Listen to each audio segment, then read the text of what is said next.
message s'intitule « La plus grande école au monde ». Et spécialement, donc, c'est la deuxième partie que nous allons voir maintenant. Si vous voulez bien, on va lire dans Matthieu, chapitre 11, à partir du verset 25. Matthieu 11, verset 25, le message intitulé « La plus grande école au monde ». Matthieu 11, verset 25. En ce temps-là, Jésus prit la parole et dit, « Je te loue, Père, Seigneur du ciel et de la terre, de ce que tu as caché ces choses aux sages et aux intelligents, et de ce que tu les as révélées aux enfants. Oui, Père, je te loue de ce que tu l'as voulu ainsi, comme cela. Toutes choses m'ont été données par mon Père, et personne ne connaît le Fils, si ce n'est le Père. Et personne non plus ne connaît le Père, si ce n'est le Fils, et celui à qui le Fils veut le révéler. Venez à moi, vous tous qui êtes fatigués et chargés, et je vous donnerai du repos. Prenez mon joug sur vous, et recevez mes instructions. Il est un instructeur, un professeur. Car je suis doux et humble de cœur, et vous trouverez du repos pour vos âmes. Car mon joug est doux et mon fardeau léger. Amen. Gloire à Dieu. La plus grande école au monde. Amen. Nous avons vu ce matin, donc, à l'école de Christ, on apprend différentes choses. Et tout d'abord, la première, c'est qu'on apprend à connaître le professeur, l'enseignant, l'instructeur. Jésus a dit, recevez mes instructions. Il a des instructions qui viennent de lui. C'est mes instructions. Ce n'est pas les instructions des hommes, c'est les instructions du Seigneur Jésus. À l'école du Seigneur Jésus, on apprend aussi à prier. Et aussi, nous allons voir maintenant qu'il y a un autre cours à l'école de Jésus, c'est qu'on apprend à lui faire confiance. Apprendre à lui faire confiance. Vous vous rappelez comment il y a un homme qui est allé à cette école qui s'appelait Job. Job a dû apprendre à faire confiance au Seigneur. Et c'est vrai qu'il a été, je dirais, labouré littéralement par la tristesse. Le professeur à l'école lui a donné des devoirs difficiles, très difficiles à accomplir. N'oublions pas qu'il a perdu toute sa propriété. Il a perdu ses biens, il a perdu sa famille, il a perdu sa santé, il a perdu sa réputation. Même les enfants qui auparavant le respectaient, maintenant se fichaient de lui et venaient autour de lui en riant et en se moquant de Job. Et la parole de Dieu dans le Nouveau Testament nous dit spécialement dans Jacques 5, « Eh bien, ne vous plaignez pas les uns des autres, frères et sœurs, voyez bien-aimés, afin que vous ne soyez pas jugés. Voici le juge est à la porte. Prenez mes frères pour modèles, des modèles de souffrance. » Nous avons des modèles de souffrance. Prenez pour modèle de souffrance et de patience les prophètes qui ont parlé au nom du Seigneur. Et voici, nous disons, bienheureux ceux qui ont souffert patiemment. Nous trouvons qu'ils sont heureux, les prophètes de la Bible, voyez, mais ils ont souffert beaucoup et avec patience. Et ensuite, il est dit, voici, nous disons donc, bienheureux ceux qui ont souffert patiemment. Et vous avez entendu parler de la patience de Job. Vous avez entendu parler de la persévérance de Job. Et vous avez vu, vous avez appris, vous avez connu la fin. C'est ça qui est important. La fin que le Seigneur lui accorda. Pourquoi? Parce que le Seigneur est plein, rempli de miséricorde et de compassion. Quand nous souffrons, ne pensez pas que Dieu là-haut est en train de rire là-haut dans le ciel, est en train de se ficher de vous, en train de se bercer sur une chaise berçante et de dire « débrouillez-vous là-bas sur la terre ». Non, non, non. Notre Seigneur nous dit que Job, pendant qu'il souffrait, eh bien je pense que Dieu aussi souffrait. Que Dieu voyait cet homme qui l'aimait véritablement, un homme qui se détournait du mal et qui pourtant était affligé, non pas par Dieu, mais par Satan. Il y a l'école de Jésus. Nous devons apprendre. Nous devons suivre ce cours. Et si on l'a oublié, le Seigneur va nous le faire reprendre. Un cours sur la confiance. Faire confiance au Seigneur. Rappelez-vous comment sa femme même s'est moquée de lui, qu'elle lui a dit « meurs ». C'est un beau mot, vous voyez. Et je pense qu'elle a dû lui dire « crève ». Vous voyez, littéralement. Regarde tout ce qui t'arrive. Vous voyez, toi qui aimes Dieu, toi qui te lèves de bonne heure, toi qui as prié pour nos enfants, regarde, ils sont tous morts. Vous voyez. Donc, évidemment, il y a un questionnement vis-à-vis de tout cela. Et Job, dans sa noirceur, a dû apprendre ce cours très, très difficile. Vous savez ce que Job a déclaré? J'aurai de l'espoir tout le temps de mes souffrances. Ça veut dire qu'il n'a jamais abandonné l'espérance pendant qu'il souffrait, pendant qu'il ne comprenait pas. Dieu ne nous demande pas de comprendre ce qui nous arrive, ce qui se passe. Jamais vous ne voyez cela dans la Bible. Comprends ce qui t'arrive. Non, non, non, non. Dieu nous demande d'avoir confiance. Simplement lui faire confiance. Ce que je fais maintenant, tu ne le comprends pas maintenant. Tu le comprendras bientôt. Exactement comme Jésus a dit, je reviens bientôt. Là-haut dans le ciel, nous comprenons tout. Et sur la terre, il est fort possible qu'il y ait des choses que nous ne comprenons pas et que nous ne comprendrons jamais. Nous ne sommes pas là pour essayer de comprendre. Nous ne sommes pas dans une philosophie humaine d'analyser les situations. C'est très mauvais d'analyser les situations. Quand Pierre a commencé à analyser sa situation, quand il était en train de faire ce que Jésus lui demandait, de marcher sur l'eau, il a commencé à s'arrêter et à analyser. Qu'est-ce que je suis en train de faire? Ça ne se peut pas. Voyez, je vais couler. Et il a coulé. Il a coulé parce qu'il a commencé à analyser, à dire ça ne peut pas se faire. Voyez. Et le diable vous dira toujours cela. Ça ne peut pas se faire. Tu es fini. C'est terminé. Ça ne peut plus. Il n'y a plus d'espoir. Mais Job, imaginez tout ce qu'il a subi. Il a dit, tout le temps de mes souffrances, j'aurai de l'espoir. J'aurai de l'espoir. Jusqu'à quand? Jusqu'à ce que mon état vienne à changer.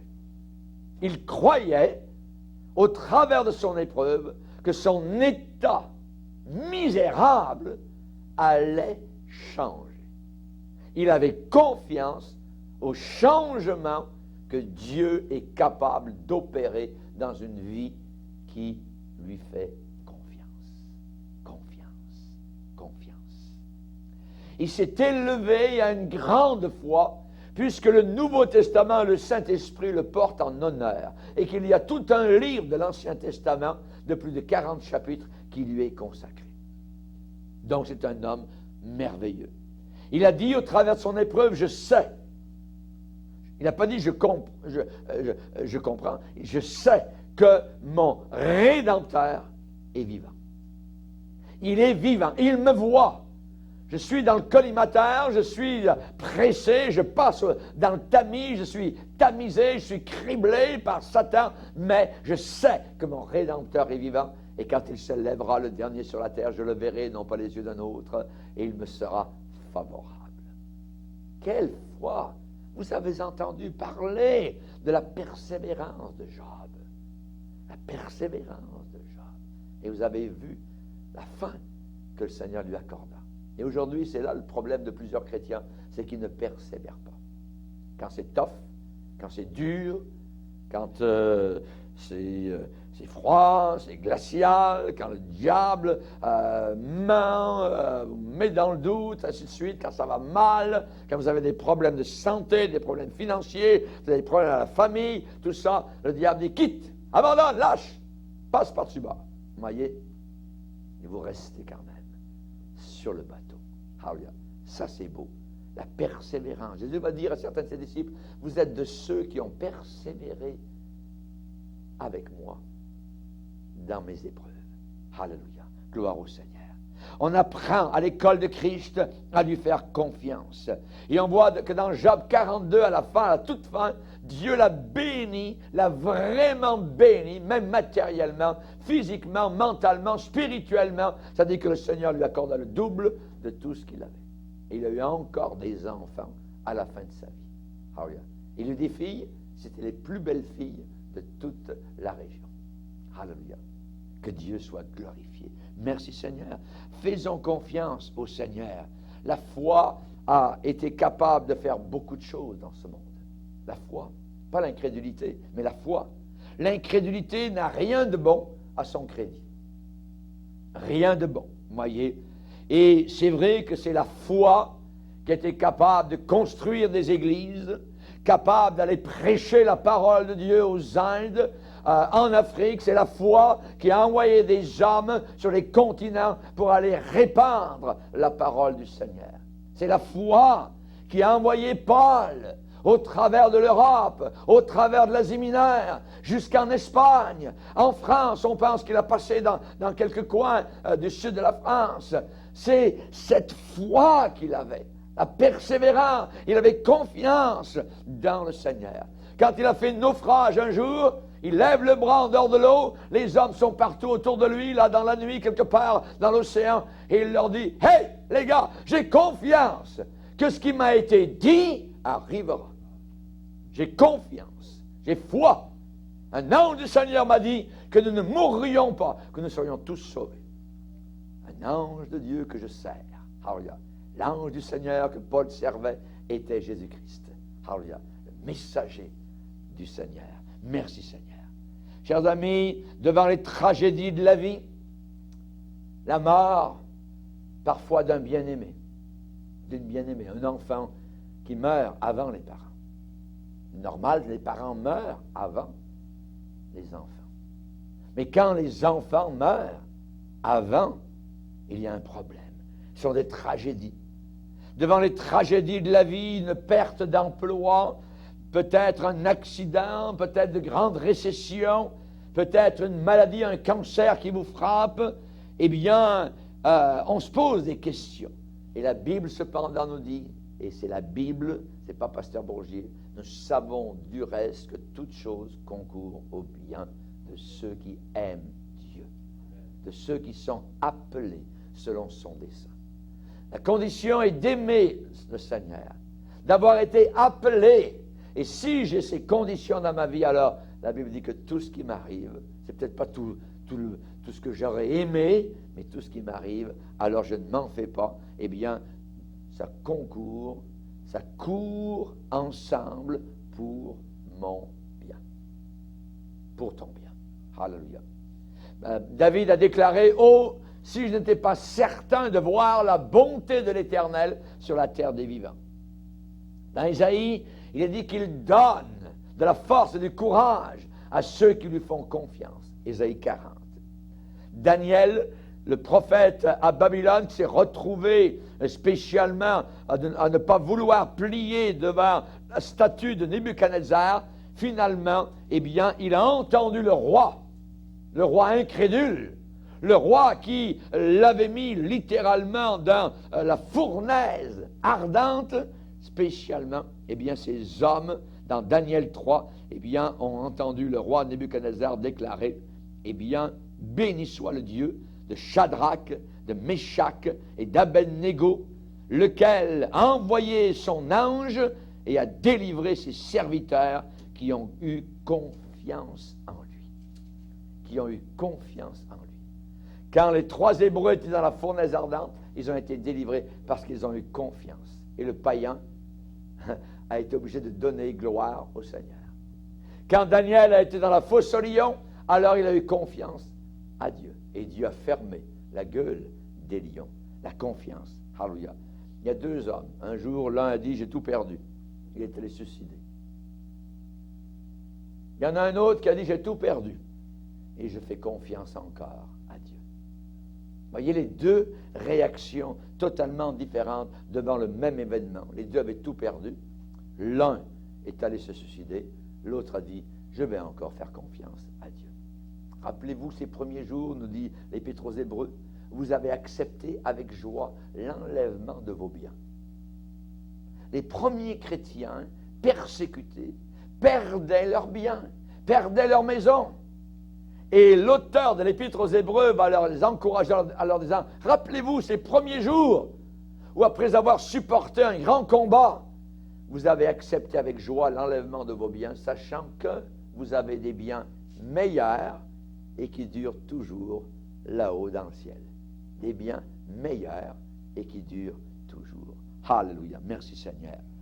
Dans un grand orage, Dieu sait ce qu'il fait. Dans un grand orage, un mot qui rime avec orage, c'est courage. Amen. Dans l'orage, mon frère, ma soeur, courage. Courage. Alléluia. Il y avait une petite fille qui traversait l'Atlantique à bord d'un avion, un Boeing. Et durant la nuit, la lumière s'allume, elle était en train de dormir et la dame, la stewardess, s'en vient vers elle et dit « Fille, il faut que tu mettes ta ceinture. On est dans une turbulence, nous rentrons dans une zone de turbulence. Voyez, il va falloir que tu mettes ta ceinture. Voyez. » Mais elle s'est à peine réveillée, elle s'est rendormie. Avant de se rendormir, elle a dit « Est-ce que mon père est au poste de pilotage? » Elle dit « Oui. » Elle s'est rendormie. L'avion, boum, boum, boum, boum, boum. Elle s'en fichait complètement parce que c'était son père qui était le pilote de l'avion. Amen. Et pour nous, sachons que notre Père pilote dans les turbulences. Amen. Il sait où il nous emmène. Alors, nous avons simplement à avoir la ceinture de la vérité bien attachée. Cela suffit. Alléluia. Gloire au Seigneur. Espère en Dieu. Quand la nuit est sombre, alléluia, quand la nuit voile le ciel et l'horizon, jamais là-haut ne règne l'ombre. Là-haut t'attend une maison. Espère en Dieu quand la tempête contre le navire jette ses flots. Un mot vainqueur déjà s'apprête à commander paix et repos. Espère en Dieu. Quand la souffrance brisant ton corps trouble ton cœur. Chez lui, jamais d'indifférence ne le distrait de ton malheur. Espère en Dieu, quand va sonner l'heure d'abandonner les biens d'en bas, crois au trésor de sa demeure, parce que son amour t'ouvre ses bras. Espère en Dieu, quand on t'oublie, ou qu'on se moque de toi avec dédain. Pour te sauver, jamais ne plie. Va plutôt seul ton chemin. Espère en Dieu quand ton pied glisse sous les efforts du tentateur. Saisis la main libératrice qui te rendra toujours vainqueur. Alléluia. À l'école de Jésus-Christ aussi, il y a un autre cours, on apprend l'Esprit de Christ. L'Esprit de Christ. Dans toute l'école de Christ règne l'Esprit de Christ.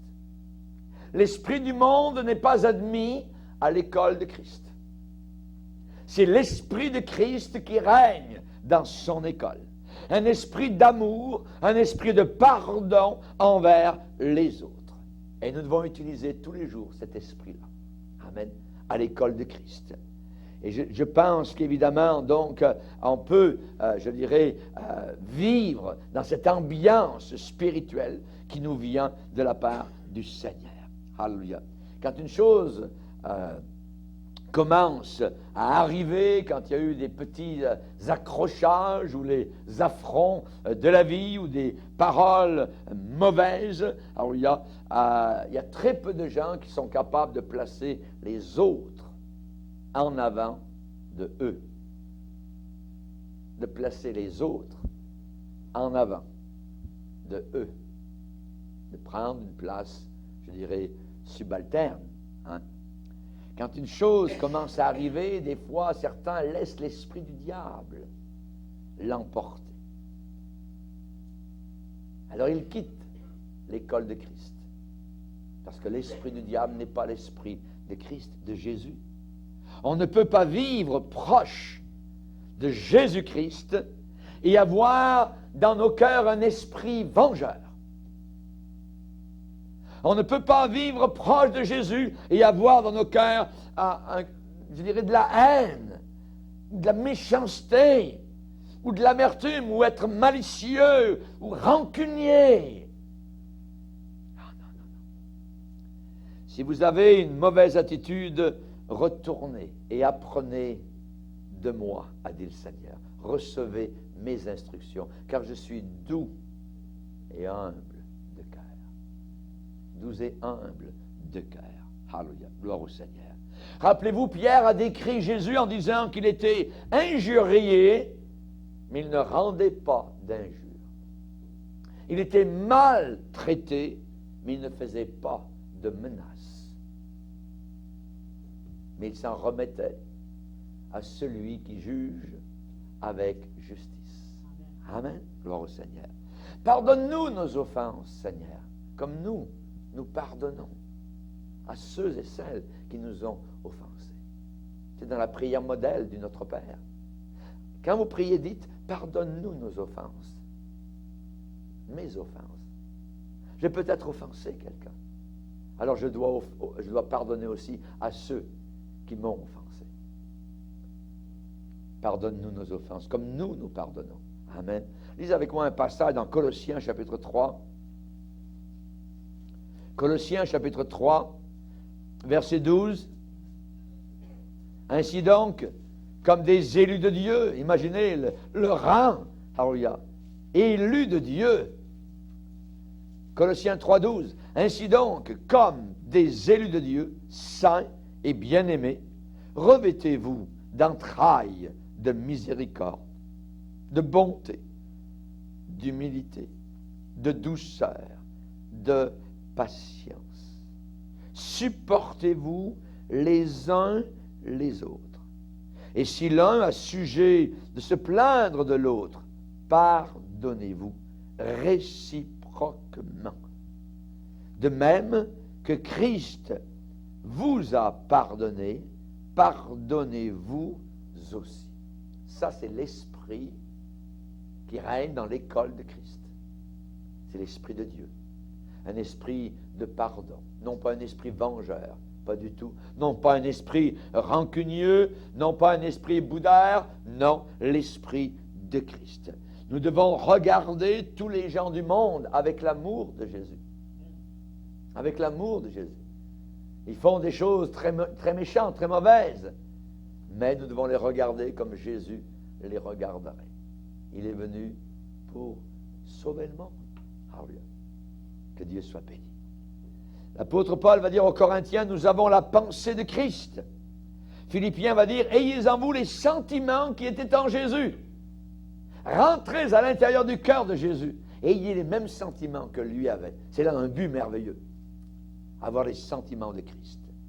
Quand Jésus était sur la croix, il a dit, Père, pardonne-leur. Était-ce injuste que Jésus meure sur une croix? Je pense qu'il n'y a pas de plus grande injustice que celle-là. Et pourtant, il a dit, Père, pardonne-leur. Et Étienne, qui quelque temps plus tard va mourir sous les cailloux, sous les pierres jetées contre lui, va répéter exactement les mêmes paroles que Jésus. Père, ne leur impute pas cette chose-là.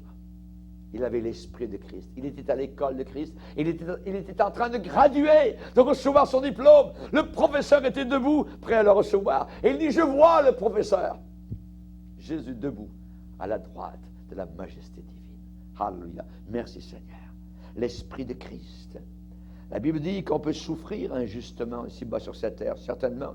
La justice ne sera jamais sur cette terre. Mais nous attendons de nouveaux cieux et une nouvelle terre où la justice habitera. Amen. Et la parole de Dieu nous incite justement à parfois même souffrir injustement dans 1 Pierre, chapitre 2 et au verset 20, en disant, en effet, quelle gloire y a-t-il à supporter de mauvais traitements pour avoir commis des fautes? Non, il n'y a pas de gloire là. Mais si vous supportez la souffrance lorsque vous faites ce qui est bien, c'est une grâce devant Dieu. Et c'est à cela que vous avez été appelés. Parce que Christ aussi a souffert pour vous, vous laissant un exemple afin que vous suiviez ses traces. Souffrir injustement. Amen. David a dit, Père, reçois favorablement les paroles de ma bouche et les sentiments de mon cœur, les pensées de mon cœur, la méditation de mon cœur. Amen. Que le Seigneur puisse recevoir cela aussi de notre bouche. À l'école de Christ aussi, il y a un autre cours, on apprend ses souffrances. On apprend ses souffrances. On apprend à connaître sa mort violente et à apprendre aussi sa résurrection. Alléluia. Ses souffrances et la gloire dont elle serait suivie, ont dit les prophètes. À la fin d'une certaine guerre, il y avait des soldats qui revenaient de loin du front et ils revenaient par bateau des champs de guerre et ils descendaient rapidement en courant de la passerelle, de la coupée du bateau qui était au quai, pour se jeter évidemment dans les bras de leurs bien-aimés qui étaient au port, qui étaient venus les attendre, ceux qui étaient des survivants. Et là, dans la foule sur le quai, il y avait une mère, une maman qui cherchait son fils, qui revenait du champ de bataille. Elle ne le voyait pas. Son cœur montait, descendait. Et finalement, il était là. Et il était en train de descendre la coupée du bateau. Très rapidement, la mère et le fils sont retrouvés l'un contre l'autre, en pleurant. Le fils a serré sa maman dans ses bras. Le garçon a dit, « Maman, attends une minute. Maman, attends. » Il est retourné quelque part, et là, dans la foule, il a pris un autre soldat par la main. Et il l'a conduit vers sa propre mère. « Le voilà, maman. C'est mon meilleur ami. » C'est ton meilleur ami. Oui. On est monté, maman, au front, ensemble. Il y a un soldat ennemi qui a lancé une grenade dans ma direction. Et cet ami que tu vois a sauté devant moi. Il a reçu en pleine face la décharge de la grenade. Et maintenant, il est aveugle. Il a fait tout cette chose-là pour moi. Des larmes sont montées rapidement dans les yeux de cette maman. Elle a touché avec ses mains les yeux de cet aveugle, de cet ami. Et elle a dit, merci, merci pour ce que vous avez fait pour mon fils et pour moi. Jésus, au calvaire, a pris la souffrance. Il a pris la mort pour vous et pour moi. La grenade de mon péché a été lancée et il s'est jeté en avant et la grenade a explosé et il en est mort. Il a fait ça pour moi. Je dois tomber aujourd'hui à ses pieds, le remercier pour ce qu'il a fait pour moi. Quand je vais arriver au ciel et que je vais voir ses mains, le résultat de la grenade de mon péché, je vais embrasser de tout mon cœur ces mains bénies qui ont porté le poids du combat. Il a fait ça pour moi. Il a fait ça pour toi. Quand on a passé par la croix, on arrive toujours à un tombeau vide. Alléluia. Un tombeau vide. Il est ressuscité. Il est là ce soir. Il est présent. Il m'entend en train de prêcher. Il est là par son Saint-Esprit. L'Esprit de Dieu, c'est comme l'air, c'est tout autour de la terre. L'Esprit de Dieu est partout. Il est là maintenant. Et spécialement, il connaît vous qui m'entendez. Il est présent. C'est mon ami. Alléluia. C'est merveilleux. La grenade, elle a explosé en pleine face. Merci. Merci, Seigneur, pour ce que tu as fait pour moi. Tu m'as sauvé. Alléluia. Et il portera pour l'éternité les marques dans ses mains et dans ses pieds et dans son côté. Alléluia. Merci, Seigneur. Golgotha. Golgotha. Nous ne dépendons pas sur un Dieu qui est mort. Quand il est apparu à Patmos, à Jean l'apôtre, il a dit, j'étais mort, mais je vis maintenant au siècle des siècles. J'ai vaincu la mort. Je tiens dans mes mains les clés. Alléluia. Que Dieu soit glorifié. Je suis vivant. Merci Seigneur. À cause de Golgotha, sur le champ de bataille, il va revenir bientôt. Alléluia. Il va revenir pour nous chercher. Golgotha, c'est là que mon Sauveur se révèle. Golgotha, c'est là que Jésus m'a sauvé. Golgotha, c'est là que j'ai trouvé la lumière. C'est là que mon Rédempteur m'a racheté. Golgotha, Jésus a donné sa vie pour moi. Golgotha, il a pris sur lui mes péchés. Golgotha, Jésus, pour ses bourreaux même, a prié, demandant à Dieu de leur pardonner. Golgotha, oh Golgotha, j'adore le profond mystère. Golgotha, là Jésus se laisse immoler. Golgotha, il a bu pour moi et pour toi la coupe amère et il veut mourir. Il veut mourir pour me sauver.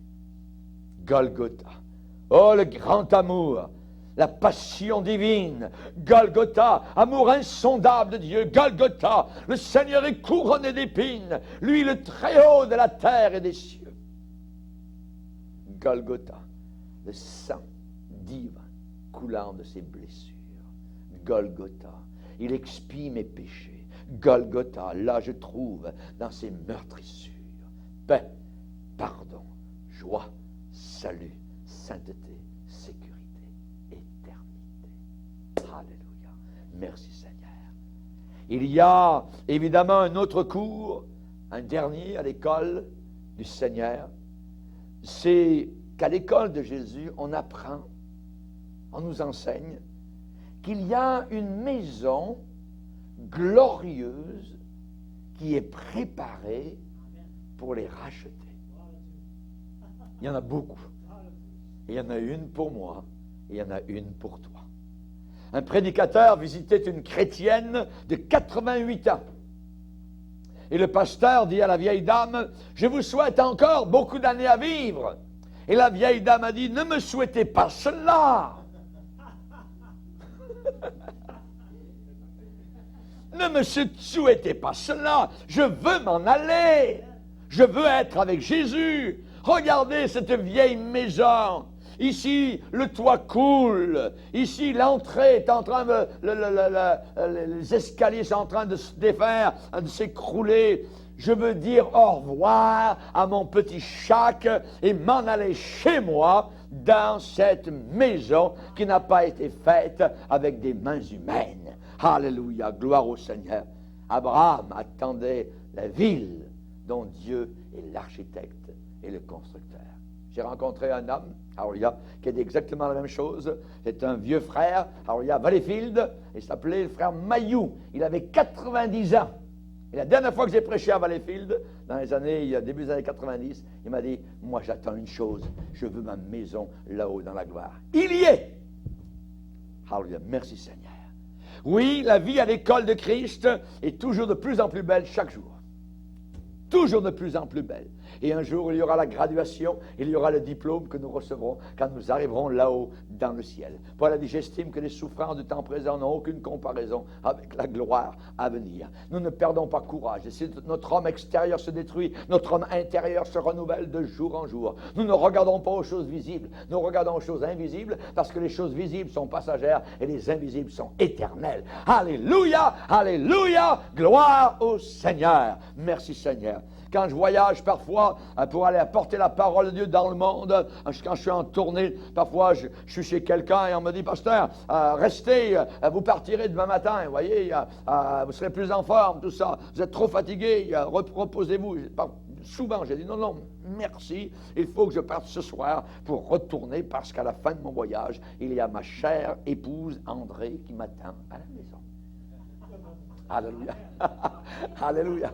Gloire à Dieu. Amen. Alléluia. La vie est souvent dure. La vie est souvent remplie de troubles. Mais il est doux de savoir que là-haut dans le ciel, alléluia, il y a quelqu'un qui nous attend. Et nous avons hâte d'y arriver. quand Rebecca, alléluia, traversait les déserts, quand Rebecca, à dos de chameau, n'avait jamais vu son bien-aimé, il y avait quelqu'un à côté d'elle, Eliezer, qui lui parlait, qui lui disait, c'est merveilleux, là-bas à la maison, ton bien-aimé, il est jeune, il est vaillant, il est beau, il est fort, et elle, son cœur, ça l'a réconforté au travers de ses épreuves. Et ma Bible me dit, lui que vous aimez, lui que vous n'avez jamais vu, mais en qui vous placez une confiance totale, vous le verrez un jour dans la gloire, et il vous sera favorable. Alléluia, merci Seigneur, que Dieu soit glorifié. Et si j'ai bien appris ces leçons à l'école de Christ, alors je vais marcher le reste du voyage en lui faisant parfaitement confiance. Jamais seul avec Jésus sur le chemin du salut. Amen. Nous allons réaliser que nous ne sommes jamais seuls. Et on va arriver à savoir qu'il ne permettra pas que certaines choses puissent nous vaincre. C'est un miracle de voir qu'au travers des années, on est encore là. Nous-mêmes, nous nous étonnons comment ça se fait. J'aurais pu débarquer combien de fois et souvent.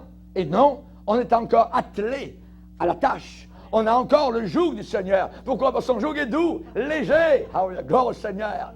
Alléluia, mon joug est doux et léger. Alors nous allons devenir encore plus consacrés. Dans son école, nous apprenons ce qu'il a fait pour nous.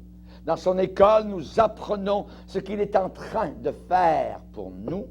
Et dans son école, nous apprenons ce qu'il s'apprête à faire pour nous. Alléluia. S'il y a une certaine reconnaissance en nous, alors nous devrions tous vivre des vies meilleures pour lui. Dans cet âge dans lequel nous sommes, cet âge est marqué par l'ingratitude. La Bible déclare qu'ils seront ingrats. Ingratitude frappante envers le Créateur. Même les animaux connaissent leur possesseur, mais les humains ne connaissent pas leur Créateur. Durant la première guerre mondiale, il y a un soldat aux États-Unis qui a dit au président Wilson, nous sommes prêts à vous obéir au mot, même si cela prend jusqu'à notre dernière goutte de sang et jusqu'au dernier de nos hommes. J'appelle cela consécration.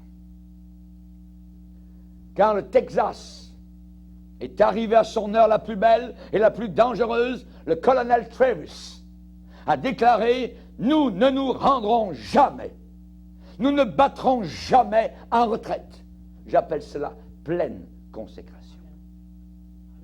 Quand David Livingstone, ce grand homme de Dieu qui a parcouru des milliers de kilomètres en Afrique au travers de la jungle pour aller porter l'Évangile encore plus loin à un autre village, quand David Livingstone a parlé du sacrifice qu'il avait fait en Afrique, il a déclaré « Est-ce un sacrifice de payer une petite part de la grande dette que je dois à Jésus? » J'appelle cela pleine consécration, pleinement consacré.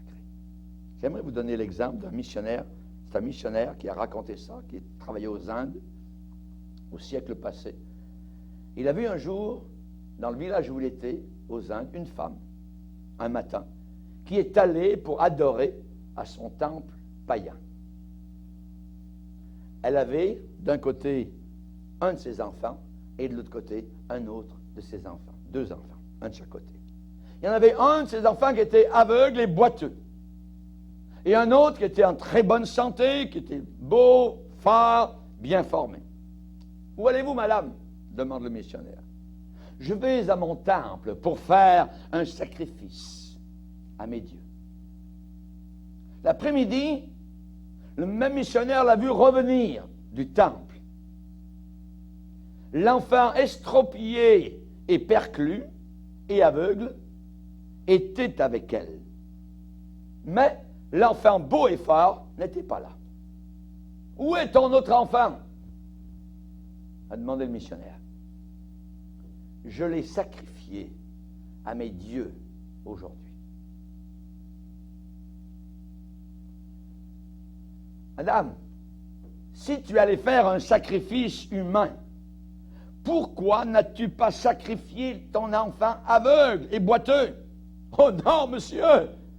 Nous ici, nous ne donnons pas des choses semblables à nos dieux.